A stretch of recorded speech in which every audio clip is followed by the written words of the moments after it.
Welcome back to Hannity. Now, late last week, we uncovered that the IRS enemies list might go much deeper than we originally believed. Now, after House Oversight Committee Chair Darrell Issa demanded that the FEC release their communication with the tax agency for the past 5 years, and with this new information in mind, John Sexton over at Breitbart News may have uncovered the smoking gun. He found video of disgraced IRS employee Lois Lerner from 2010. On this tape, she admits that everyone was screaming at the IRS to stop the money pouring into the 2010 campaigns and elections. Watch this. Last year was the Supreme Court, although the law kept getting chipped away in the federal election arena, the Supreme Court dealt it a huge blow, overturning a 100-year-old precedent that said basically corporations couldn't give directly in political campaigns. And everyone is up in arms because they don't like it. The Federal Election Commission can't do anything about it. They want the IRS to fix the problem. The IRS laws are not set up to fix the problem. C-Force can do straight political activity. They can go out and pay for an ad that says, vote for Joe Blow. That's something they can do as long as their primary activity is their C4 activity, which is social welfare. So everybody is screaming at us right now, fix it now before the election. Can you see how much these people are spending? I won't know until I look at their 990s next year whether they have done more than their primary activity as political or not. So I can't do anything right now. And joining me now live in studio to react to this and much more, Senator Rand Paul. His book, Government Bullies, by the way, is now out in paperback. Senator Paul, good to see you. How are you? Great to be with you. Always good to have you in studio. All right, to me, this is a huge smoking gun. Let's go over this again. Everyone's screaming at the IRS to stop the flood of money pouring into the 2010 elections because of the Citizens United ruling. I wonder who everybody was. Yeah, me too. You know, the president said within 30 days, someone was going to be held responsible. Do you remember the 30-day report? I think there was one, but I don't remember anybody being held responsible. And my question is, how come Lois Lerner is still collecting a check? Great point. And here's what I think. I don't know this yet, but we're researching this. I'm guessing the union contract prohibits firing employees, even for cause. You remember the teachers in New York City who were acting inappropriate with students? Yeah. And they were housed in a big, John Stossel did this special on it. They were housed in this building for years at a time collecting a check. I'm wondering if Lois Lerner will work for years at a time at the IRS collecting a check, but no longer allowed to do her job, but unable to fire her because of union rules. We kind of have come a long way from rogue agents in Cincinnati, haven't we? Well, here's the other thing. You saw the other thing that has come out. A career employee has said that it was a political official, a political appointee of President Obama, who was giving the orders. And what's happening with that? You're talking about Carter Hull. Yeah. Yeah. And this is important to explain that to people because there are two appointees at the IRS.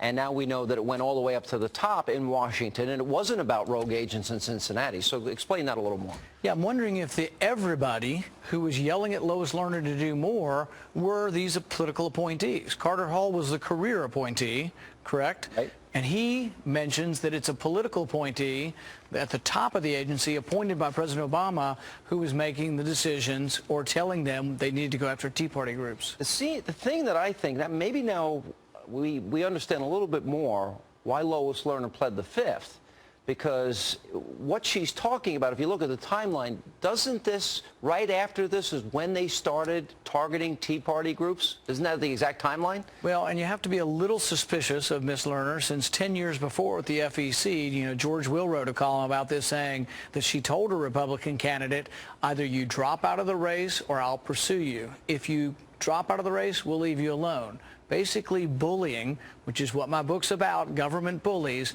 people using the power of government to bully ordinary citizens. And the IRS has enormous power to bully people, and that's why it should never be used for partisan purposes. I wonder if people fully understand. The FEC apparently had a lawyer, she used to work there. Didn't they ask to share information, and isn't that illegal to do? In 1974, we passed the Privacy Act. Government agencies, even for good purposes, aren't supposed to share things. Originally, your Social Security number was what? a Social Security number. It wasn't supposed to be used for anything else. Now we have a lot of different agencies sharing data, and it's very concerning to me because I'm a strong believer in we want minimal government. We don't want government everywhere in our lives. We want to minimize their impact on our lives. We just had Mark Levin on, and he's talking about the Liberty Amendments. We've had 27 amendments to the Constitution passed, but none have passed the other way that Article 5 calls for, which is through state legislatures. What do you think of that idea? You know, I don't have a problem with it. There are some people who are concerned about having a constitutional convention run away and the Constitution be written.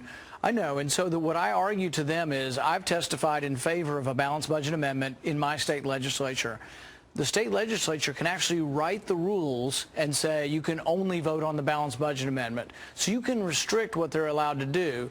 The other theory, though, is that you get to 32, 33 states. There's such momentum, and Congress says we don't really want a constitutional convention. The people do seem to want this amendment, and then it passes. And I think we could do that with things like term limits or a balanced budget amendment. If you ask the American people, when I ask crowds this, every hand raised, Republican and Democrat, every one of them wants term limits. What about the issue of defunding? I had Senator Mike Lee and Karl Rove.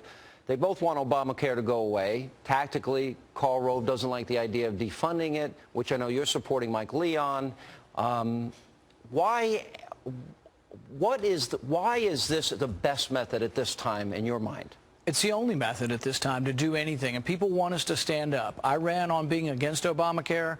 They ask me at every meeting, stand up and defund it. That's what everybody wants. Now, what I will tell them is I may not be able to guarantee victory, but what I can guarantee is I will stand up. If the House were to defund it, the Senate probably won't.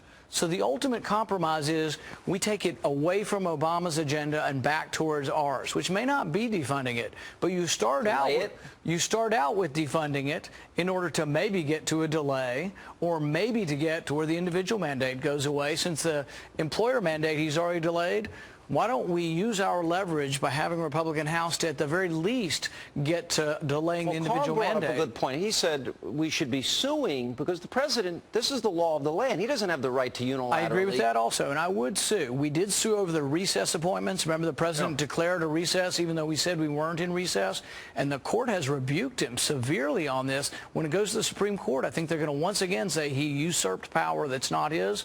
We should do the same thing here. So he cannot unilaterally do that, decide that he's going to select and choose which laws to obey or not. Yeah, you can't amend legislation afterwards, just the president doing that. And Montesquieu talked about the separation of powers. He said that's where liberty lies. Liberty lies in separating those powers. The executive branch is not the legislative branch. You thinking of running for president? You won't tell anybody if I tell you? I swear. Just I don't want to say between you and me because it got one journalist in trouble once, but go ahead. You know, I have been thinking about it. I mean, we've been considering it. I'm talking with my wife and kids about it. We won't make a decision for probably a year. I think the party is ready for something different in the sense that we need to grow. We need to be more inclusive. We need more black people, brown people, white people. I say with tattoos, without tattoos, with ties, without tattoos. We need all kinds of a range of people in order to get the Republican Party bigger. We need working class people, not just business class. And I think some of the ideas that are libertarian conservative do appeal to a broader range of people. All right. Good to see you. Rand Paul, appreciate it. It's out in paperback, Government Bullies. Thanks for being with us.